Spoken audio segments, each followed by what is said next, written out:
301장.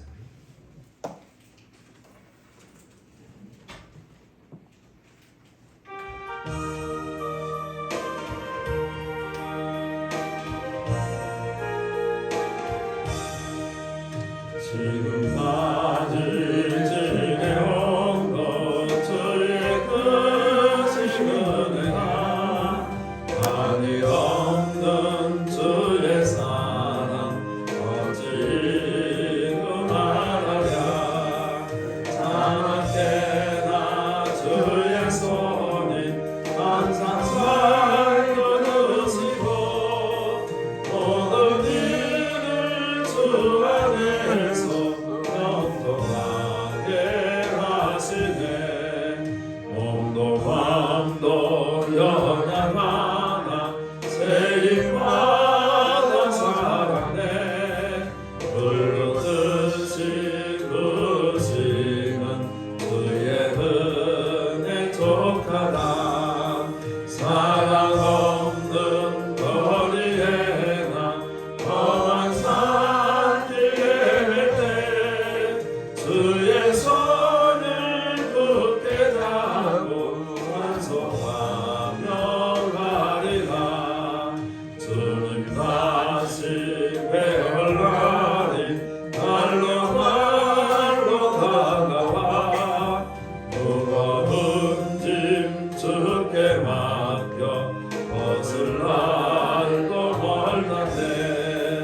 나를 위해 예비하신 고향집에 오다가 아버지의 품 안에서 영원토록 살리라.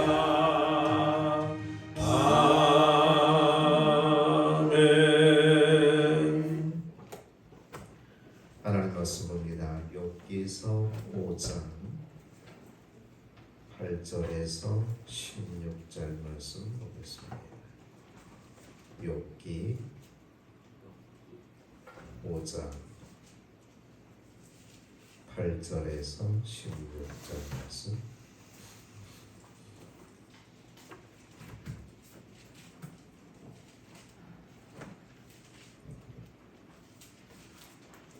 대학성경 765쪽입니다.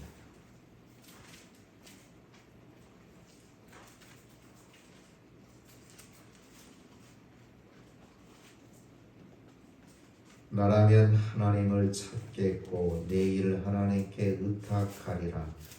하나님은 헤아릴 수 없이 큰 일을 행하시며 기이한 일을 셀 수 없이 행하시나니 비를 땅에 내리시고 물을 밭에 보내시며 낮은 자를 높이 드시고 애곡하는 자를 일으키사 구원에 이르게 하시느니라. 하나님은 교활한 자의 계교를 꺾으사 그들의 손이 성공하지 못하게 하시며 지혜로운 자나 자기의 계략에 빠지게 하시며 간교한 자의 계략을 무너뜨리심으로 그들은 낮에도 어둠을 만나고 대낮에도 더듬기를 밤과 같이 하느니라. 하나님은 가난한 자를 강한 자의 칼과 그 입에서 또한 그들의 손에서 구출하여 주시나니 그러므로 가난한 자가 희망이 있고 악행이 스스로 입을 다무느니라. 아멘. 본문의 말씀은 욥의 친구 엘리바스가 욥의 고난의 원인을 나름대로 추정하며 하나님께 구하고 하나님께 의탁함으로써 문제 해결을 시도할 것을 권고하는 내용입니다. 하나님께서 행하시는 일은 너무 크고 위대하고 광대하시기 때문에 사람들이 차로 재거나 저울로 무게를 달아볼 수 없습니다. 또한 사람의 이해와 방법으로 측량할 수 없는 것이죠. 그래서 하나님께서 행하시는 일은 인간이 가늠할 수 있는 방법은 없으나 느끼고 체험할 수는 있습니다. 하나님께서는 헤아릴 수 없는 큰 일을 행하신다라고 말씀하고 있죠. 오늘 본문 9절에 하나님은 헤아릴 수 없이 큰 일을 행하시며 기이한 일을 셀 수 없이 행하시나니 라고 말하고 있습니다. 여기서 헤아린다는 말은 히브리어로 보면은 저울의 무게를 달아보고 그 모든 양을 세밀하게 조사해 본다라는 뜻입니다. 하나님의 일은 저울로 그 무게를 달아볼 수도 없을 뿐더러 인간의 이성이나 경험으로 측량할 수도 없다는 것이죠. 그래서 시편 145편 3절에 보니까 여호와는 위대하시니 크게 찬양할 것이나 그의 위대하심을 측량하지 못할지로다 라고 말씀합니다. 시편 71편 15절에 보니까 내가 측량할 수 없는 주의 공의와 구원을 내 입으로 종일 전하리이다 라고 시편의 기자는 그렇게 고백하고 있습니다. 하나님께서 독생자 예수 그리스도를 이 땅에 보내주시고 십자가에 못 박혀 죽으심으로 우리를 구원해 주신 은혜는 그 무엇으로도 헤아릴 수가 없다라는 것이죠. 지옥 갈 영혼을 천국의 시민으로 만들어 멸망치 않고 영원한 생명을 얻게 하셨기 때문에 그렇습니다. 요한복음 3장 16절에 보면 하나님이 세상을 이처럼 사랑하사 독생자를 주셨으니 이는 그를 믿는 자마다 멸망치 않고 영생을 얻게 하려 하심이라 라고 말씀합니다. 로마서 11장 33절에 보면 깊도다 하나님의 지혜와 지식의 풍성하며 그의 판단은 헤아리지 못할 것이며 그의 길은 찾지 못할 것이로다 라고 말씀합니다. 하나님의 지혜와 지식의 풍성함을 말씀하고 있죠. 하나님은 성령의 역사에 의해서 하나님의 지혜를 우리에게 주셨습니다. 우리는 하나님의 지혜로 말미암아 하나님의 뜻을 분별하게 되고 하나님이 기뻐하시는 일이 무엇인지를 깨닫게 되어집니다. 그렇기 때문에 우리가 하나님 뜻대로 하나님 기뻐하는 삶을 살기 위해서는 무엇보다 하나님 나에게 지혜를 주옵소서, 성령의 깨달음을 허락해 주옵소서라고 간구해야 됩니다.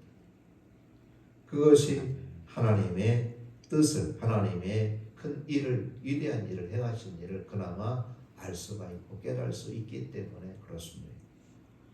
둘째로 하나님은 기이한 일을 셀 수 없이 행하신 분이라는 겁니다.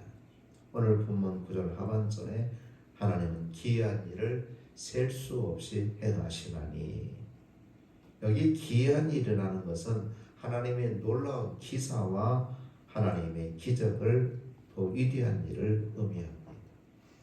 전능하신 하나님은 지혜로 하늘을 지으시고 땅을 물 위에 펴시며 큰 별들을 지으시고 해로 낮을 주관하게 하시고 달과 별들로 밤을 주관하게 하시고 이스라엘 백성들을 애굽으로부터 강한 손과 펴신팔로 인도하여 홍해를 육지같이 건너가게 하셨으며 또한 그들이 가나안 땅에 들어가기까지 40년 광야 생활을 하게 하시는데 그 40년 동안 그들을 만나로 매출하기로 먹이시죠.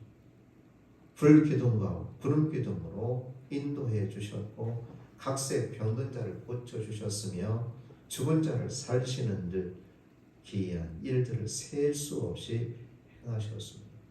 그 하나님이 지금도 앞으로도 그렇게 기이한 일들을 행하실 겁니다. 하나님은 불가능을 가능케 하시고 없는 것을 있게 하시고 안 보이는 것을 보이게 하시는 분이십니다. 그래서 성령과 함께하는 사람은 나는 못한다, 안 된다, 불가능하다는 말을 하지 않습니다. 하나님은 하십니다. 하나님은 반드시 이루십니다. 아멘. 하나님께서는 내가 못하는 것을, 내가 상상할 수 없는 것까지도 이루시는 분입니다 라고 성령에 충만한 성도는 그렇게 고백하고 증거하고 산다는 것입니다. 시편 139편 14절에 보니까 내가 주께 감사하오면 나를 지으심이 기묘하심이라 주께서 하시는 일이 기이함은 내 영혼이 잘 아나이다라고 시편의 기자는 그렇게 고백하고 있습니다. 하나님은 기이한 일을 셀 수 없이 행하셨고 앞으로도 행하실 것입니다. 우리가 믿는 하나님이 그렇습니다. 셋째로 하나님은 낮은 자를 높여 주시고 높이고자 하는 자를 낮추게 하시는 분입니다. 본문 11절에 낮은 자를 높여 드시고 애곡하는 자를 일으키사 구원에 이르게 하시느니라.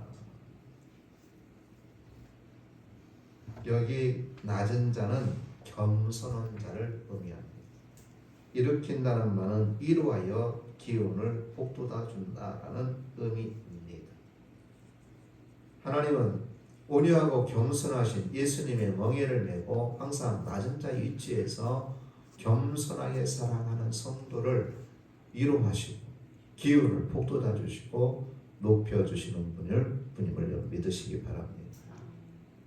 시편 138편 6절에도 보니까 여호와께서 높이 계셔도 낮은 자를 굽어 살피시며 멀리시도 교만한 자를 아심이니라 라고 말씀했고, 잠언서 16장 19절에 보니까 겸손한 자와 함께하여 마음을 낮추는 것이 교만한 자와 함께하여 탈취물을 나는 것보다 나으느니라 라고 말씀합니다. 하나님은 겸손한 자에게 은혜를 더하여 주십니다. 그러므로 오늘 스스로는, 우리 저와 여러분은 스스로가 겸손한 자가 되기를 항상 힘써야 될 줄로 믿습니다. 아멘. 넷째로 하나님은 가난한 자에게 희망이 있게 하십니다. 오늘 보면 16절입니까? 그러므로 가난한 자가 희망이 있고, 여기 가난한 자라는 것은 악인들로부터 까닭 없이 고난을 당하고 있는 자를 의미하고 있습니다. 하나님은 반드시 악인들로부터 까닭 없이 고난을 당하고 있는 자에게 소망을 주십니다. 사람이 가난하여 앞뒤 좌우에 소망이 없는 것 같이 보여도 하나님께서 역사하시면 길이 열려집니다. 가난한 자에게 소망을 주시는 하나님의 역사를 바라보고 믿음에도 부유한 자가 되고 물질에도 부유한 자가 되시기를 주의 이름으로 축복합니다. 아멘. 마태복음 5장 3절에 보니까 심령이 가난한 자는 복이 있나니 천국이 저희의 것임이니라. 할렐루야.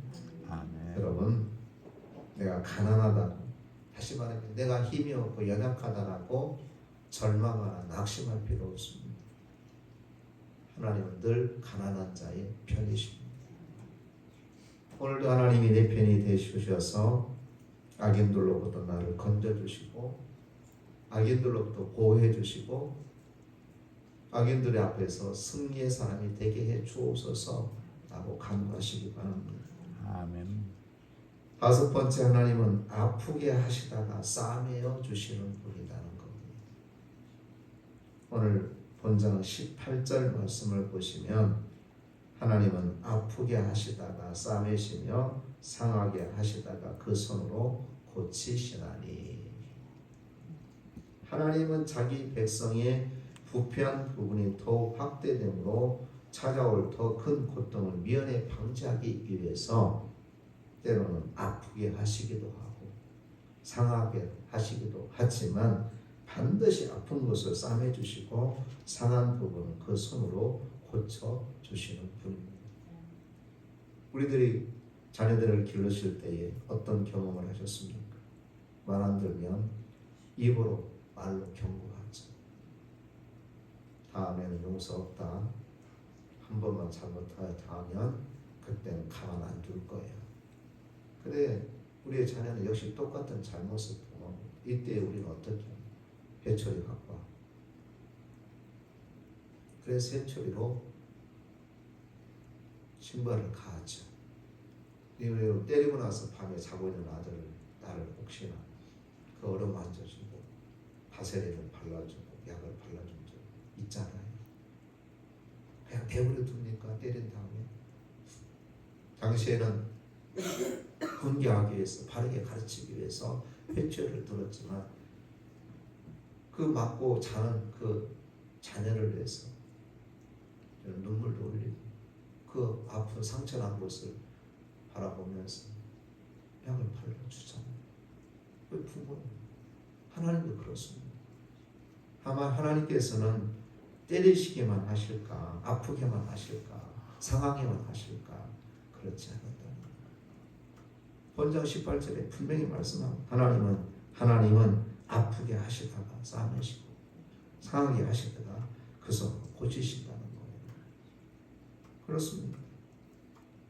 하나님은 사랑하는 백성이 더 부패하고 타락할까봐 미연에 방지하기 위해서 때로는 아프게 하시기도 하고 실패하게도 하게 하시고 상하게도 하시지만 반드시 그 아픈 것을 싸매시고 상한 부분을 그 손으로 고쳐주시는 분이십니다. 욥은 사단의 시험으로 인해서 재물과 자녀를 한꺼번에 다 잃어버렸어요.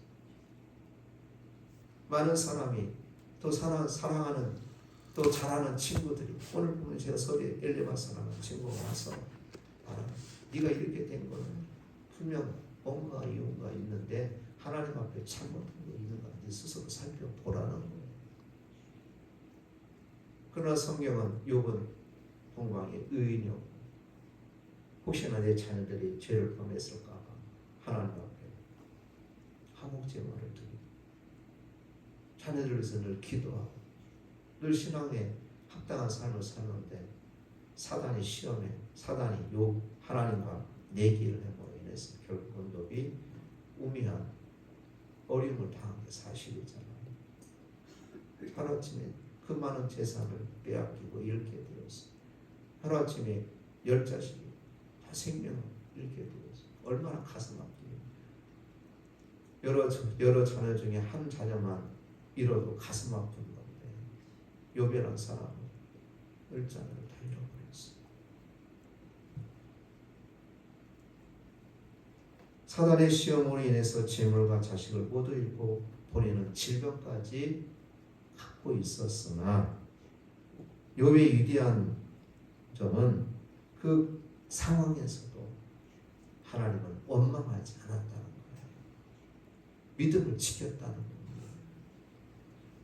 그랬더니 하나님께서 싸매 주시고 고쳐 주시고 건강도 회복해 주시고 재물과 자녀도 갑절로 회복되는 큰 은혜를 있게 되었다는 사실입니다. 그 하나님이 우리 하나님이십니다. 내가 믿는 저와 여러분들이 믿는 하나님이시다는 사실입니다. 하나님은 늘 상하게만 하신 분이 아니고 아프게만 하신 분이 아니라 하나님은 아프게 하셨지만 상하게 하셨지만 반드시 싸매 주시고 고쳐 주시는 분임을 믿으시기 바랍니다. 아멘. 그러니 우리 하나님께서는 이렇게 큰 일을 귀한 일을 행하십니다.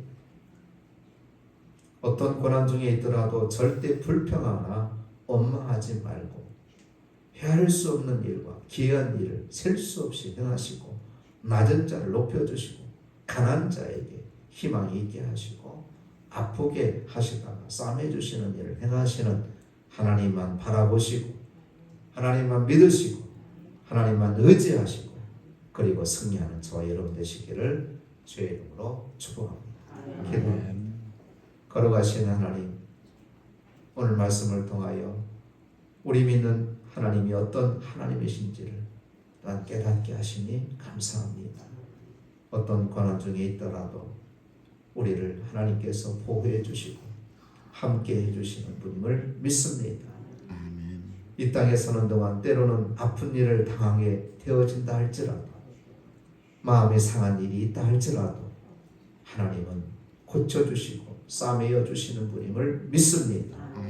오늘도 그 하나님을 찬양합니다. 그 하나님께 모든 걸 맡깁니다. 그 하나님을 믿음으로 아버지 이 세상에서 승리하는 저희들이 되게 하여 주옵소서. 예수님 이름으로 기도드리옵나이다. 아멘. 하늘에 계신 우리 아버지여, 이름이 거룩히 여김을 받으시오며 나라의 임하옵시며 뜻이 하늘에서 이룬 것 같이 땅에서도 이루어지리이다.